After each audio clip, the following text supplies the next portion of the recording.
Hi, everyone. Welcome. I'm Hector Castillo, organizer of ProductCamp DC. I'd like to welcome all of you to today's roundtable discussion.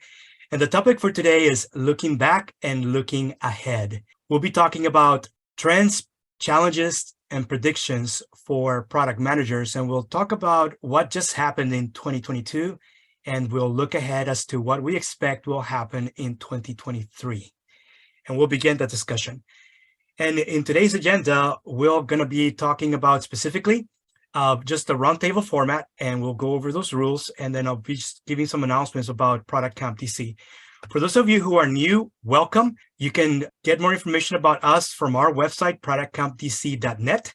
You can also subscribe to our website, and you will get notifications about upcoming sessions and also access to recordings to our most recent sessions, which are available for free. And by now, we have, I think, over 20 hours of content because we've been recording everything since we started meeting online since 2020. So I think we've been doing monthly things most of the time. Talk about upcoming conferences. If you know of any upcoming conferences or summits for product managers, whether it's ProductCamp or other types of product conferences or summits, please share that with everyone via the chat. And then we'll go ahead and post that information on our website as well. Especially, we're always looking out for any kind of meaningful product-related conferences or summits. And we actually will post them and announce them to our members in case they want to attend and they may have the affinity to attend. It's a great way to get to know and connect with others who are in product management or are in a product role within organizations and maybe in different industries, and kind of exchange best practices and thoughts and perspectives about what's about to happen. Job opportunities, if you're hiring, also please share any opportunities. Give us a link to your careers portion of the website if your company is actually hiring any kind of product-related roles. That may include product managers, product marketing managers, product owners, anyone that has product in front as a title. Those are the kinds of roles that we'd like to announce to our members. Share them via the chat.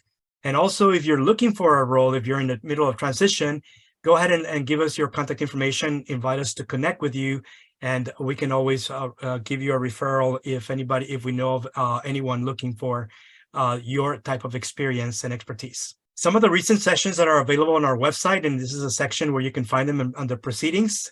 If you are a subscriber, once you subscribe, you get access to this particular section that is the past sessions. And these are some of the ones that are most popular, the most recent ones, most popular ones that have been pinged in the last few months. The first one is one that Steve and I did. We were involved in Product Summit Online, which happened couple of months ago, October it was, and this is the talk that I did there, and it was very well received. I got a lot of inquiries from people who are actually shifting right now from one product role to another, or shifting into product management role for the first time, and this was very useful information, gotten lots of feedback on that. That entire presentation is available, the recording is available on our website. Also, one that was recent, driving growth through change and uncertainty. We're going to be touching on some of that today. Lisa Singer from Forrester did a talk, and it's available right now on demand from our website as well. And then transforming from a project to product mindset was also another recent one that was done by Radhika Dutt, who's author of Radical Product Thinking, and talks about and defines product thinking and why it's important to develop for product managers and other product professionals to develop product thinking. Upcoming sessions, when you go into the upcoming sessions section in our website, you can see that these are ones that are coming up before the end of the year. And we actually are providing a registration form where you can submit, and then you will get a attendance link for these sessions. First one is Mastering Product Management in Times of Uncertainty. And the other one is How to Weather an Economic Downturn with Product Transformation. And I'm expecting that some of our discussion today will actually deal with some of the things that we know are happening. Lots of uncertainty, rising uncertainty, mostly due to what everybody's predicting, some sort of economic downturn that will happen sometime in 2023. And more information, you can actually go to the registration page on the presentations side of our website. The other thing that I wanted to do, and actually I want to run a poll. So let me get to the polls, and I want to ask you to please provide your input on this. And that is upcoming topics that you would like to hear from us, so we could put together, maybe get topics and speakers lined up for next year. And would love to get your feedback about any of these things that you would like to see, because this is something that is of interest personally to you, or could help your product teams, your colleagues and your product teams within your organization. So we're always looking for feedback and input on additional things that we can do. So here are some topics. If you have any other topics that are not listed here, you can always type them in the chat. Feel free. And this is more than one. If you have several choices, just pick any of the ones that I think that you're looking for, and we'll look for subject matter experts that we can invite. If you want to be a speaker, we also have a call for speakers section on our website. So you can go to our website, submit your topic and your bio, and then we'll set up a time when we can schedule something, and then talk about when we can schedule your talk at some future ProductCamp DC session. So any of these things can be done, and just let us know. If you're interested in speaking, you can submit a call for the form for a call for speakers on our website, and we can follow up with you. So go ahead and respond to this, and then we can actually share some of the results. I'll give you a few seconds to respond. Typically, we have had a mixture of all of these in the last couple of years, but we're always looking for the next thing that is going to be relevant, or the next thing that is going to be trendy for product managers. And these are all the things that we've been seeing from different product camps, as well as other product summits and conferences that we are tracking. And we'd like to know which one of these would be of interest to you, so that we can actually follow up and schedule these sometime next year. So your input would be greatly appreciated. And it looks like, wow, a lot of people are interested in, number one choice is product management best practices. So this includes methodologies, anything that is specific to, regardless of what the product is, what you're doing. And the other thing that I've seen that is also high interest to the group is customer discovery and development. And there's a lot of that going on right now. We'll probably have a discussion on all of these things. And some of these are either new skills, or it may be about polishing your skills. And that's what we're looking for, the opportunity to bring in an expert, and then helping each other and sharing best practices and insights, so that you can start applying those to your product, and maybe share them also with your colleagues as well. So that's just a, so thank you so much for your input on this. I'm going to end the poll and share the results, and you'll see that best practices is definitely a number one. Number two is customer discovery and development. And then everybody, all the other ones are sort of like third choice as well. So this is great input, and thank you so much for that. Tracy, did anybody share anything on the chat? Something different?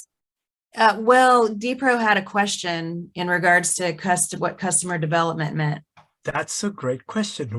So customer, there's 4 phases according to design thinking and lean startup and lean agile methodologies. And it starts with product delivery is lined up with customer discovery.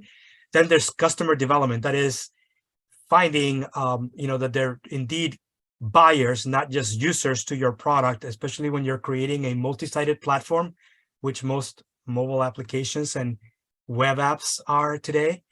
You need to not just find users, you need to find buyers and understand the needs and desires of both, because you have to satisfy both. If you just focus on your users, you're going to get lots of users and no buyers, or not enough buyers. And I say this because I've seen this happen multiple times over and over in the last few years. So customer development is once you think about, you discover a segment, now you need to study them even further.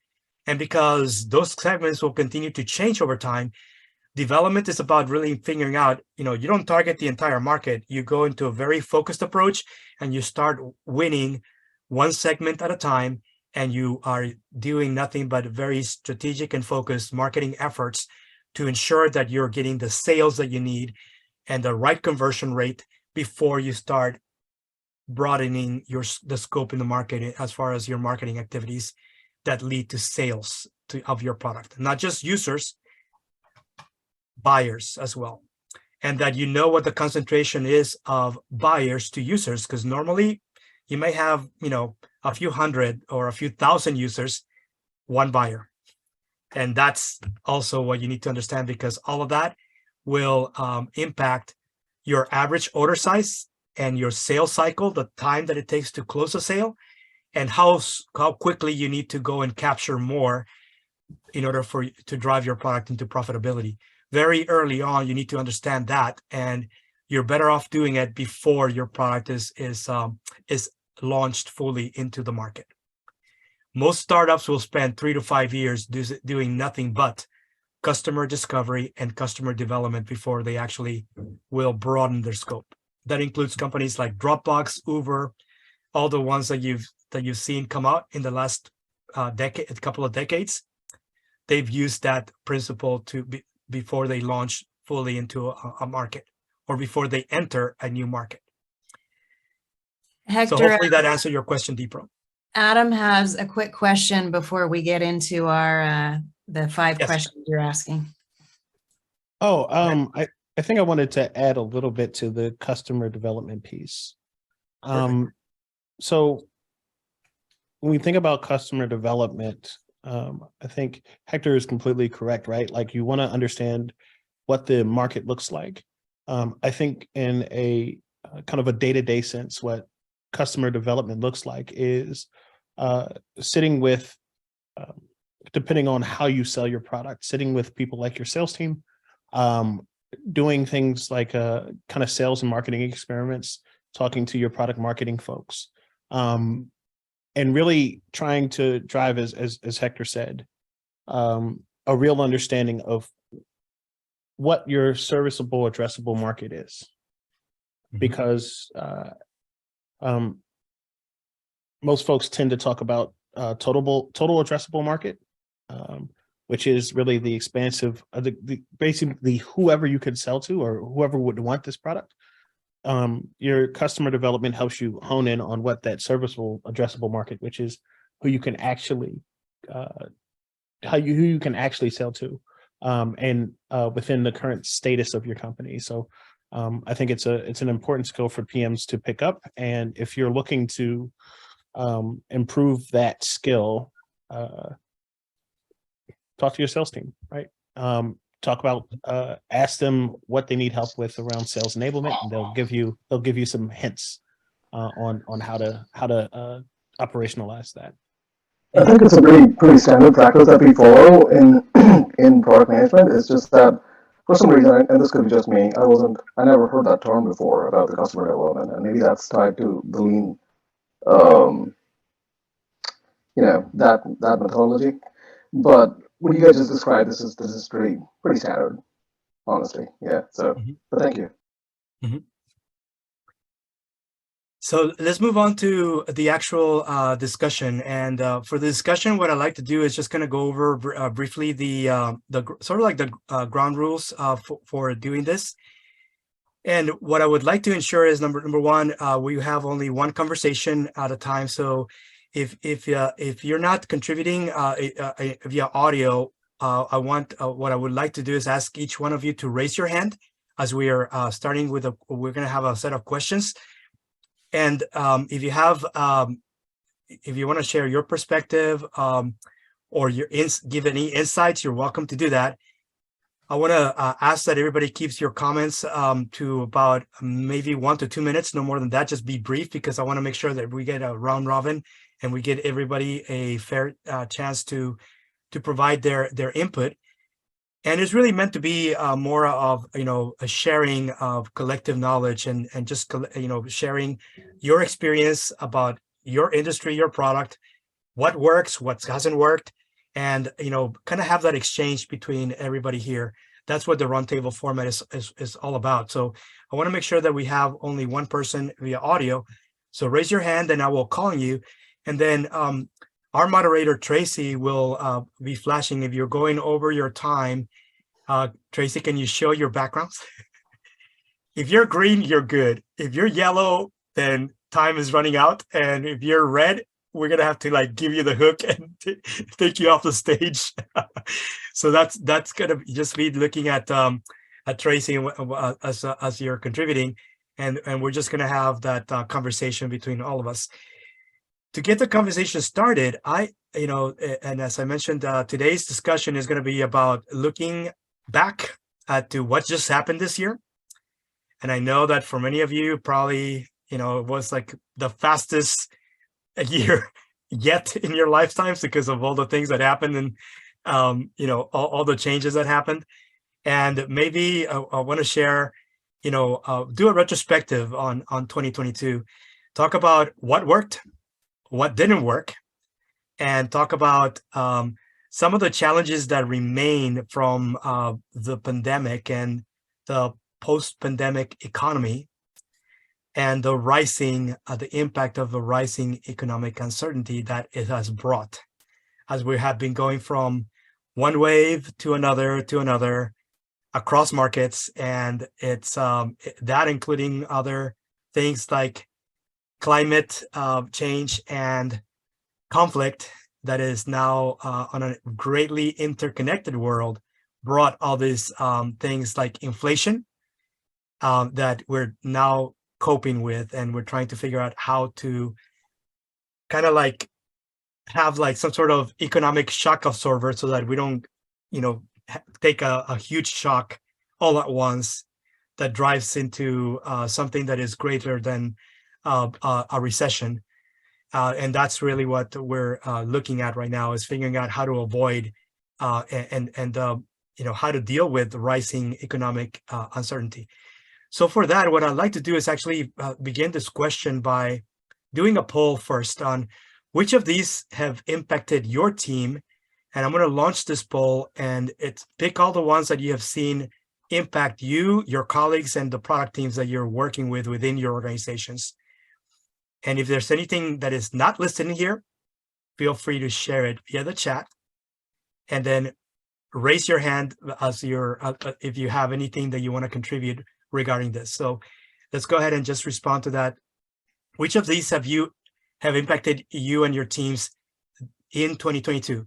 Have you seen delayed or lost sales revenue, cancel orders, lost customers, changing customer needs and priorities, change in the way you interact with customers, disrupted product launches, delayed milestones like a new feature that never was launched, reduced team capacity, the drive to return to office because most everybody already has been working remotely, and now your management is asking you or trying to encourage you to come back to the office, ongoing supply chain disruptions, changing competitive landscape.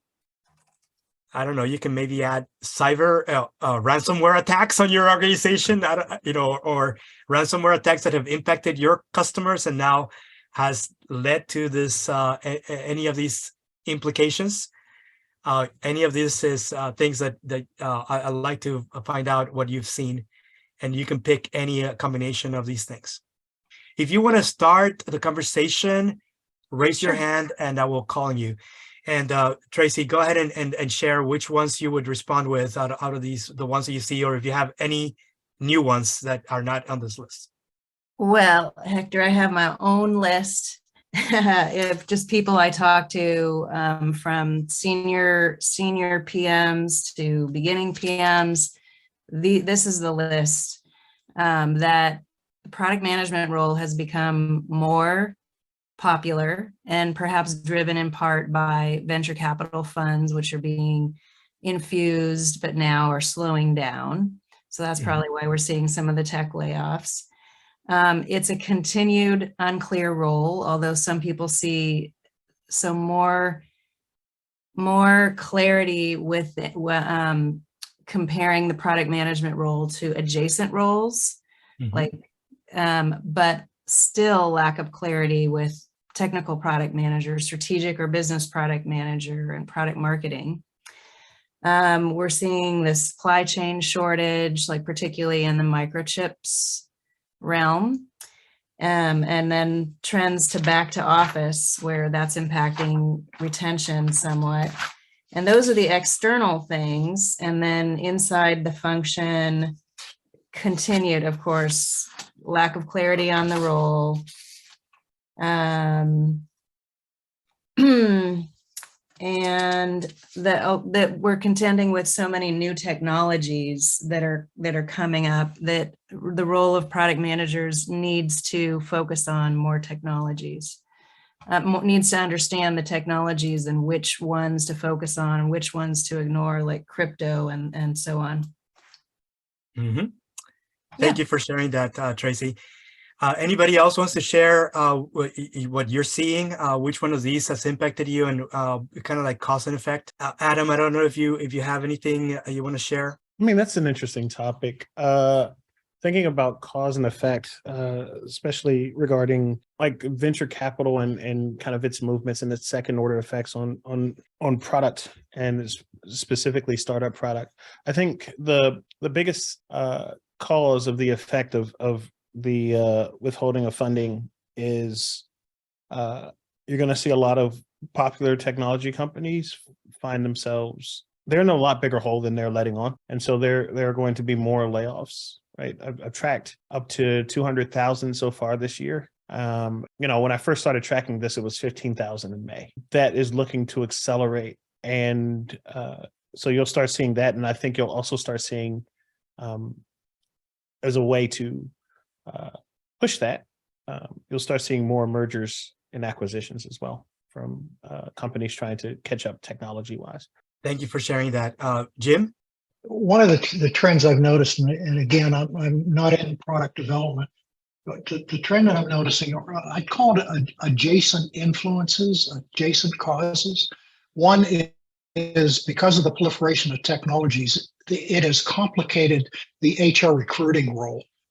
In trying to bring in folks that I've seen, it's like, who do we really need? Yeah, today I need X. Oh, that technology is now obsolete. I need Y. And the additional effect is in the education. The need for a more sophisticated education, especially in some advanced technologies like artificial intelligence, machine learning, virtual reality, augmented reality. And there's a gap there between needs. Let me rephrase that. There was a gap there between needs and pipeline of qualified candidates. And I say, I take Adam's point really to heart there, because we're not sure what the tech layoff landscape is going to be in 2023, other than a recession seems to be coming, and it's probably going to be ugly. Rich, what are you seeing in your organization? You're brand new. You started this year, and what are you seeing that is happening from the impact of any of these within your organization? USP is a nonprofit organization, and actually we have a monopoly on our product. It has to be used. So there is that, but because we're a nonprofit, we try to keep costs low and not charge excessive prices.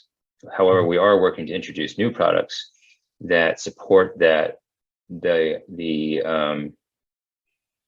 customer experience, that add more value, that would increase and then allow us to sell more through there. What we are seeing is that because we work a lot with pharma and the industry, is because there's so much change going on, and I think it's due to some of these underlying things that everybody else is talking about.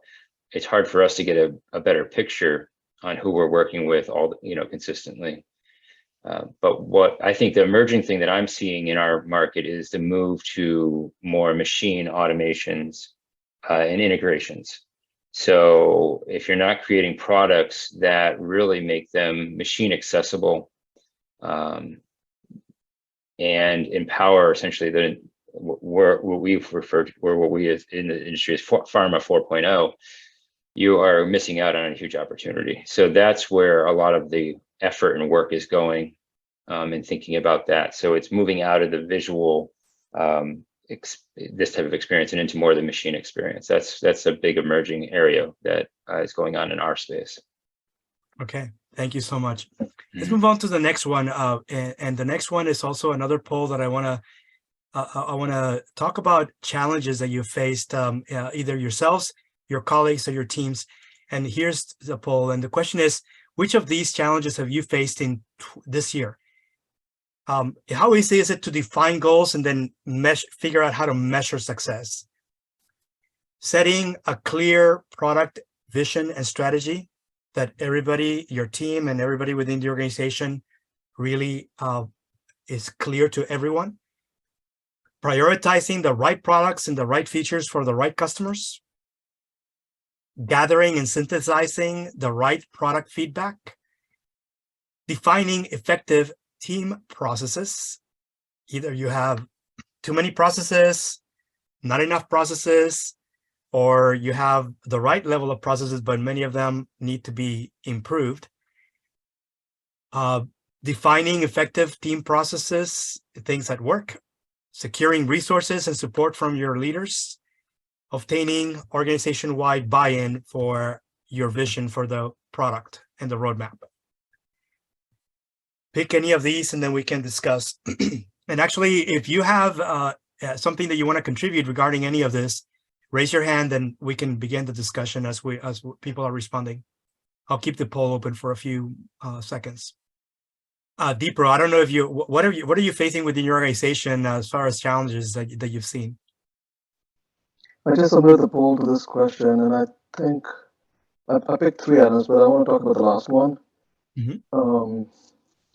But I lost the thing. Can you read that thing back to me? The last one is obtaining organization-wide buy-in for the roadmap for your product. Yeah. So the org-wide buy-in is a really tough cookie this year, at least in my space, and primarily that was being driven by my frontliners are panicking because they face the brunt of the changes, and so they need a plan for keep the sales motions on, because that's bread on their tables essentially. So they need to see a plan for whatever it is that we're building. All the good stuff, fancy, longer term vision and all that is cool, but I need to have something that I can sell tangible now, which means show me something that that we can still sell to existing customers, even though they're shrinking and whatnot. So that drives a lot of panic. It's understandable. And because of that, it is difficult to, as hard as it is to align sales and marketing teams to align with the longer term vision, it has become slightly more difficult this year because of, of anyone else in the organization, the salesperson takes the first hit. So it's understandable. It's hard. And we did not win all of those battles, honestly, and it makes sense because we have top-notch sales team. My product is a service-based product, so we had to get creative around how do we through either we're gonna delay some things, we're gonna increase the price on certain service offerings, whatnot. We had to get crafty around that, but it led to more and more conversations. I mean, all good conversations, but it also disrupts your roadmap. It also disrupts the plan, so to speak, that we had last year. Got it. Thank you for sharing. Eva, on your side, one of the things that is coming is that the highest one so far, I'll share the poll results, but so far, everybody has picked number 1, defining goals and measuring success. How has this been a challenge within your organization for you and your team, Eva? I think in my team, I am in a very unique situation because I work for a subset of the company that was acquired last year. So I always feel like we're kind of the stepchildren. We were not on the original stack of the platform, but we're in a unique situation as well because we interject with everything. I mean, we're integrations. So we literally interject with every single product, which is awesome. Every day there's variety and I love it. But that being said, I think we're still adopting some of the old processes from the former company. And I did pick process as one and trying to deal with the processes for the quote unquote new company that we're a part of and getting that alignment on goals because someone who was on the original stack for that product department is probably doing things with their goals and their OKRs radically different than someone on my team. So it's what I'm working on right now is trying to break down silos and just have conversations with every single product team in the organization. But when you work for a company that has, a couple thousand people, not always the easiest thing to do, but I think that is just my humble opinion. Great. Thank you so much for sharing. Let me go ahead and share the results, and you'll see what all of you have. So number one is has the highest. Everybody agrees that's going to be that's been really hard for all of you, and it's been a challenge across organizations. The next one is defining effective team processes, which is also ongoing. And the thing is, the more things change, processes are never static. They continue to evolve over time. And sometimes people will start changing the way they collaborate, the way they work with each other. That's what process it really is. And they won't necessarily document that, and it's an issue when you go from one team to another within the same organization, because what you find is inconsistency in the way that things are being done from one team to another when these are all teams working on the same product or the same portfolio within the organization. And often, product managers, when they shift from one role to another, it's a struggle to try to get, everybody on board as to what is the right way to work together as you're shifting from one thing to another.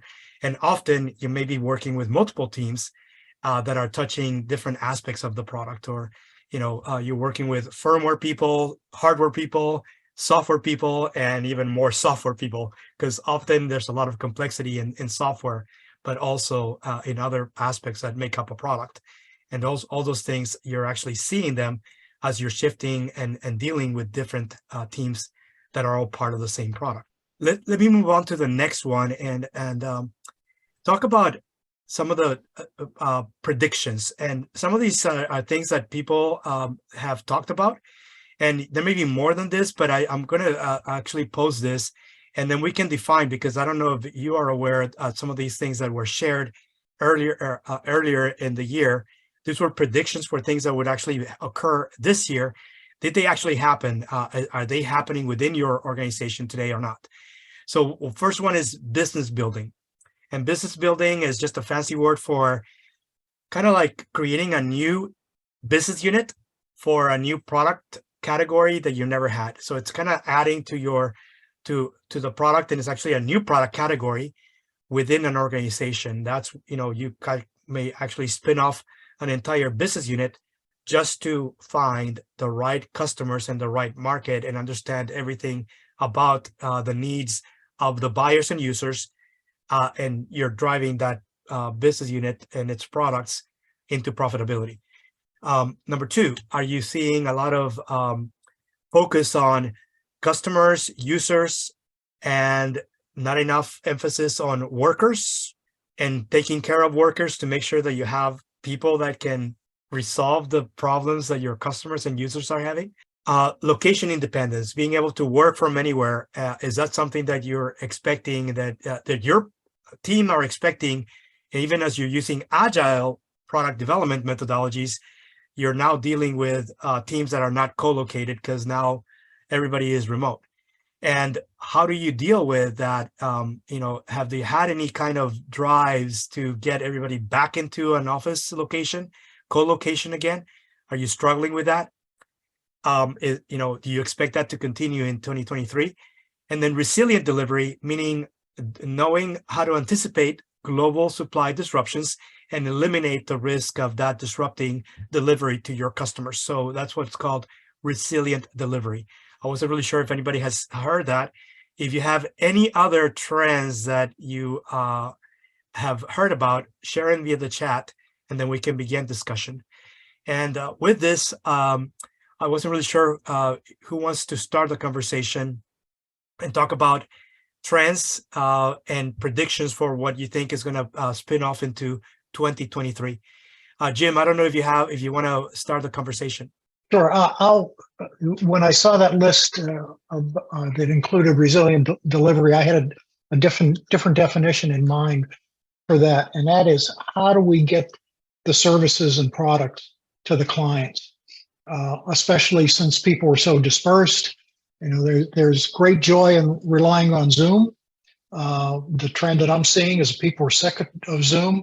At the same time, they appreciate it. So there's this love-hate relationship, and it's how do you balance the remote service delivery with the in-person service delivery, and that really, in my case, affects the ability to collect customer requirements, customer needs, customer perceptions. It's hard to do that in other than at least my experience has been, it's hard to do that other than in a face-to-face because it's more of a casual kind of a structured conversation. So I'd offer that. Yes, thank you. And actually, that is included in there because often it's about your customers and users when your service or product is being delivered in person, and now you can't be face-to-face with customers during the delivery anymore. How do you deal with that, right? And often it's about maybe your customers aren't even ready for a contactless delivery of whatever product or service you're delivering. And sometimes you have to educate your customers before they actually are, feel comfortable with a contactless way of delivery. So it can be on the demand side, but it can also be on the supply side, managing your supply chain to eliminate the risk of any kind of disruption. Tracy, go ahead. Yes, just a quick time check. If we're ending at 6:15, we have time for one more comment. Perfect. And that's not a problem. We're really wrapping up by 6:30, so we have just a few more minutes. So let's see if we can get more people talking about the trends and predictions as to what you think is really going to be happening in 2023. Rich, on your side, what are you seeing?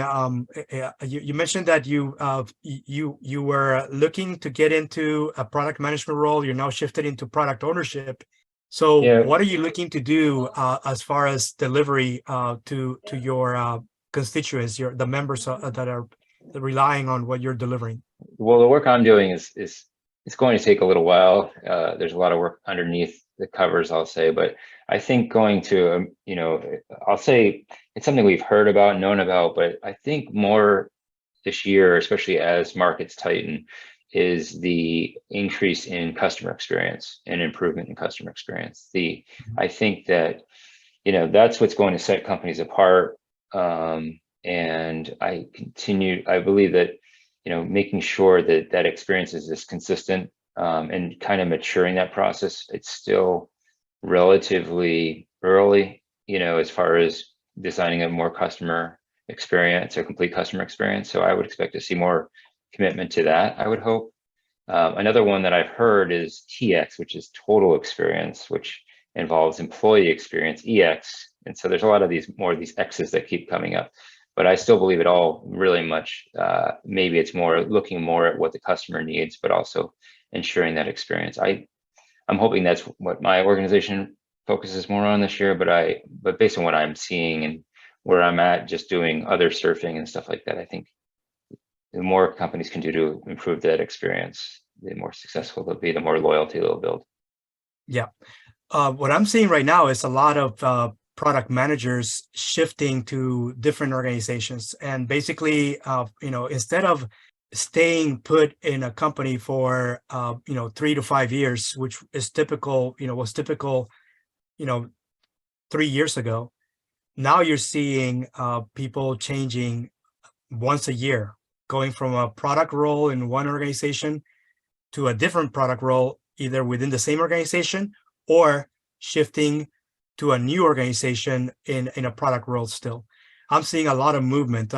We're tracking, we have over 800 people on our mailing list, and the churn rate as to when emails, especially when they provide work emails, when they're no longer at that same organization, we're losing about 20% of our list, and we have to replace those with new contacts. That's what we've seen this year.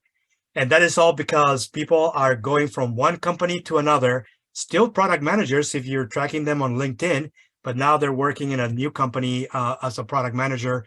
And maybe for them, it's a promotion, maybe for them it's a sidestep, but now they're able to work remotely in their new role where they were not unable to do so before. So we're seeing a lot of this quiet quitting kind of thing, where, you know, people are remote, they want to stay remote, their company's insisting that they need to go back, kind of like what Elon Musk is doing with Twitter, with the people, and he lost half of the workforce now. And I think it's going to be hard for them to do any work now because, you know, trying to keep up with the roadmap of the vision of where you want to take the company, you're going to have, you know, that you're going to have to hire, and not everybody who you're going to be hiring moving forward is going to be back in the office, so to speak. So I think it's going to be a challenge for many organizations, even if they're trying to kind of clean house or whatever.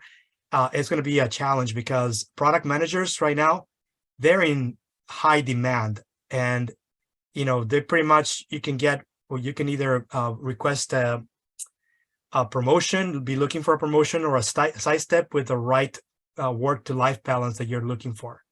That's what I'm seeing right now. I don't know if anybody has any other closing comments, or Tracy, I wasn't really sure if you have anything else to contribute. I know you had some things that you had prepared, and I wasn't really sure if you were able to share those. Oh, sure. Thank you. Yeah, I asked a bunch of people about their top 3 skills. And so I would love to answer a question on that if we have time. Yes. Go through that. Go ahead. Okay. So I polled about 8 people on what are the top skills product managers need today. And I got some consistent answers, and among the top are, of course, soft skills. And that includes active listening, people skills, communication skills, how to talk to people in different departments, as well as persuasion, winning people over, building strong relationships. So really, that was the top skill that people talked about in terms of the skills that are needed. Technical, of course, is always on the list, but it was never mentioned first. And so that would be just using various platforms like Jira and understanding the product, but not being able to do programming and such, but having just the technical knowledge. And then there was another category called craft or hard skills. So that would be knowing things like the ARR, IRR, internal rate of return, business side of pricing, costs for the product line. And then people mentioned discovery skills or really strategic skills, market trends, understanding the problems that they're supposed to be serving, and understanding and looking into the future for doing market analysis for trends that are coming up. And there's, for instance, like in DPRO's area, the Future of Lawyers survey. And that was mentioned as something people need to be looking into in that field, but then all fields have, and you can just follow the money. Where are people investing money? And you can see what they're betting on. So those are some of the skills. Great. Thank you so much. Does anybody else have any other ideas of what are the top 3 skills that are going to be sought after for product managers moving forward? I think malleability. Malleability, like adaptability. Yep. Being able to adapt very quickly. Yep. Definitely so. And I think that comes with the mindset of being flexible and adaptable. You know, I think it's about part of developing a growth mindset, being prepared that change is going to happen, and that you have to basically quickly learn how to adapt and move on and continue, achieving what you want to achieve. Knowing that sometimes the wind is in your favor, and if you're sailing, the only thing you control is the direction of your sail. Not and just react to the wind and basically the water currents at the same time to get you to where you the place where you eventually want to end up at some point in the future. And I think that very much you have to make adjustments as early as possible, quick adjustments, and ensure that you're still moving in the right direction, even if it's not at the rate of progress that you want to make today. Just make sure that you're still proceeding in the right direction, and adjusting your sail as needed as quickly as possible. And I think that's where the way of most product managers in organizations. Another thing I want to highlight is that there's a study that was done in 2019 by the 280 group, and they actually surveyed across 15, somewhere between 15 to 20 different skill sets.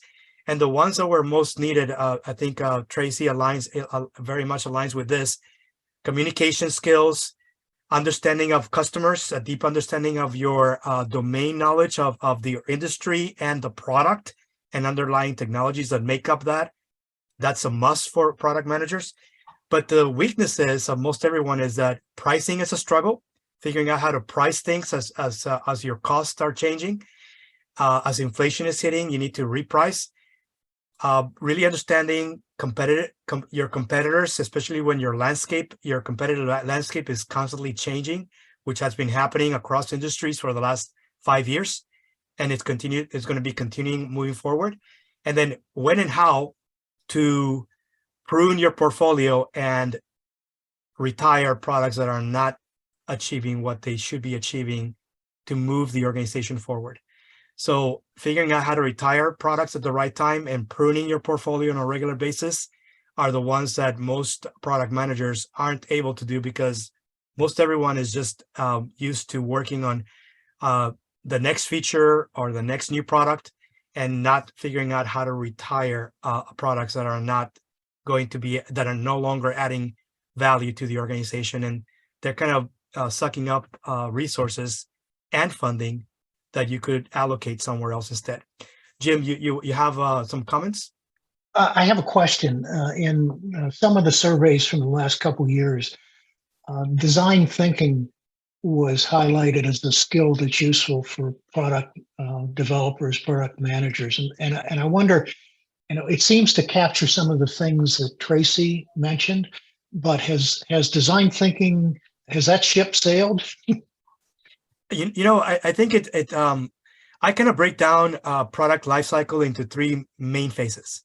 There's product discovery, so new products that you haven't had before, and figuring out who are the right customers that have the need for those kinds of new products that have not been done by anybody else or within the organization. There's product design, and that is how to make your product more desirable to your target customers and users, easier to use, and add more value by designing it right. The way they use it has to fit their lifestyle, and you need to make the product available where your customers and users are. That's product design, and that's where design thinking is all about. Design thinking can help you in increasing the desirability of your product, but not necessarily help you with the viability, which means, how do you sell the right amount, and how do you price it right, and how do you drive your product over time into profitability? That's viability. So design thinking is about figuring out, those 3 things. But design thinking by itself can only do one thing right, and that is increase the desirability of your product, because the other things need to require other things. That it's about understanding the buying power of your target customers, and what are they buying today and how often, and figuring out where you want to be in order to drive your product into profitability and capture the majority of the market that best fits that product that you have. But it is a skill that is going to be needed, because product design, more of that needs to be improved in order to get products that are, what I would call minimal viable product. But in order to become a mainstream product, they need to continue to be improved over time by using different designs based on what you know about the target customers and the target users for those products. Hopefully that answers your question. And there's other skills that we're talking about, but basically that's what we're looking for feedback. And we're going to go back after today and start looking for speakers. As I mentioned earlier, if you're interested in becoming a speaker at a future session next year, We're going to be reviewing submissions on the call for speakers on our website, and then calling up and lining up speakers. And also the other thing is, so far we've been online since Steve and I started ProductCamp DC. We're looking to actually do an in-person product camp in DC, in the Washington, DC area next year. And for that, we need to have a critical amount of people that are willing to speak, and also someone, a sponsor that can provide us access to a nice venue where we can actually have an in-person product camp in DC. And that's what we're looking for. And right now we're looking at maybe second half of the year, maybe at the end of first half of 2023. And what's coming up, we know product camps, Austin is already announced dates for 2023. Pittsburgh just recently announced that they're having an in-person one. They had an in-person this year in April, and they're going back to April 1st. April Fools is going to be the in-person one in Pittsburgh. It's already been announced, and you can find that information if you go to the productcamp.org website, and different product camps are posting their dates. And we know that there's a few in-person ones that are coming up in the first quarter of 2023. Tracy, are you aware of any other ones that are coming up in your area, like in the RTP region or? Not that have been announced. We just did that product summit online, and I have the link to the presentations there, but I don't know when the next date is. Okay. Mm-hmm. So we'll keep track of that, and as soon as we find things, we'll actually send announcements, and we'll put information also on our website as well. So with that, I want to thank all of you for this great discussion, and we'll make this recording available to you. We'll send you a link where you can actually view this, and the only thing you need to do is just subscribe to our website, and you should be able to access any past recordings, including the one that we're going to be posting after tonight. So be on the lookout for that. We'll probably post it within the next 48 hours or so. Thank you. Thank you so Hector. much. All right. Thank you, and have a happy holidays. Merry Christmas. And thank you, yeah. we'll see you next year. Happy Thank you holidays. so much. Have a great holiday season. Thank All right, you. take care. Take care. Thank you. Bye. Good night. Bye.